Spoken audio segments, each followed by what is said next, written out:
வணக்கம் நேயர்களே. இன்னைக்கு ஆரோக்கிய சமையல்ல நாம பார்க்க போறது கருப்பு கவுனி அரிசியில லட்டு. அதாவது அந்த காலத்துல மன்னர்கள், ராஜாக்கள்லாம் சாப்பிட்ட அரிசின்னு தான் கருப்பு கவுனி அரிசிய சொல்லுவாங்க. அது இப்ப நெறைய ட்ரெண்டிங்கா வந்துருச்சு. ஸோ அதுல நெறைய உணவுகள் நம்ம செய்யலாம். கருப்பு கவுனியில அரிசியில வந்து களி செய்யலாம், கஞ்சி செய்யலாம், தோசை செய்யலாம், இட்லி செய்யலாம். அதே மாதிரியே அதில அவல் செஞ்சிருக்கோம். அந்த அவல்ல வந்து நாம இன்னைக்கு லட்டு செய்றோம். கருப்பு கவுனி எதுக்குன்னு உங்களுக்கு நல்லா தெரியும்.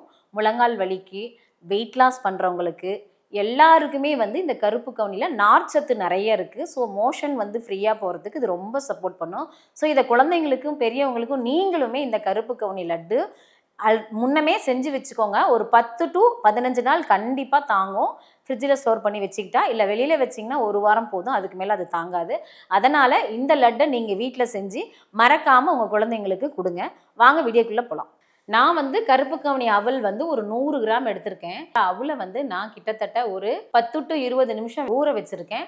ஊற வச்சுட்டு தண்ணிய வடிச்சுட்டு, நாட்டு சர்க்கரையும் அது கூட ஏலக்காயும் நான் மிக்ஸியில பொடி பண்ணி வச்சுக்கிறேன். வச்சுட்டு பால் ஒரு 1/2 லிட்டர்ல அந்த கழுவி வச்ச அவல வேக வைங்க. நல்லா வேகட்டும். இதில ஏற்கனவே அவல் வந்து ஊறியிருக்கும். இப்ப பால்ல வேகும்போது இன்னும் கொஞ்சம் சாஃப்ட்டா வந்துரும். ஸோ நமக்கு சாப்பிடுறதுக்கு ரொம்ப இன்ட்ரெஸ்ட்டா இருக்கும். அவ்வளவுதான். நாட்டு சர்க்கரை இன்னும் கொஞ்சம் தேவையான அளவு போட்டுக்கோங்க. துருவி வச்ச தேங்காய் 1/2 மூடி நான் போட்டிருக்கேன். அவ்வளோதான். இப்போ தண்ணி சுண்டிடுச்சு. லட்டு பிடிக்கிற பதத்துக்கு வந்துருச்சு. இப்போ நான் ஃபைனலா சுக்கு போட்டிருக்கேன். அடுத்தது தாளிப்பு. நான் நெய்யில வந்துட்டு முந்திரி போட்டிருக்கேன். அவ்வளோதான். திராட்சை இதுக்கு தேவைப்படாது. முந்திரி நல்லா ரெடியான வணங்குனதும் பாருங்க, அது கூட வேக வச்ச எல்லா அவலையுமே அந்த நெய் பாத்திரத்திலேயே போட்டுக்கலாம். இந்த அவல் வந்து சூடா இருக்கும்போதே நெய் தொட்டு தொட்டு நீங்க உருண்டை பிடிச்சிருங்க. இதை நல்லா ஒரு கிளறினீங்கன்னா அதுலயே நெய் இருக்கும். பத்தல உங்களுக்கு நெய்னா கொஞ்சம் சூடாகி அதை கையில தொட்டுக்கோங்க. லட்டு பிடிக்கிற மாதிரியே லட்டு பிடிச்சிருங்க.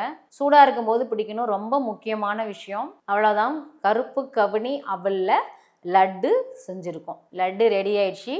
நீங்களும் வீட்டில் ரெடி பண்ணி பார்த்துட்டு எப்படி இருக்குன்னு சொல்லுங்க. இந்த லட்டு உங்களுக்கு நிச்சயமா யூஸ்ஃபுல்லா இருக்கும். உங்க குழந்தைங்களுக்கு இதை நீங்க செஞ்சு கொடுங்க. இந்த வீடியோவை சேவ் பண்ணி வச்சுட்டு உங்களுடைய ஃப்ரெண்ட்ஸ் அண்ட் ஃபேமிலிக்கு ஷேர் பண்ணுங்க. நன்றி.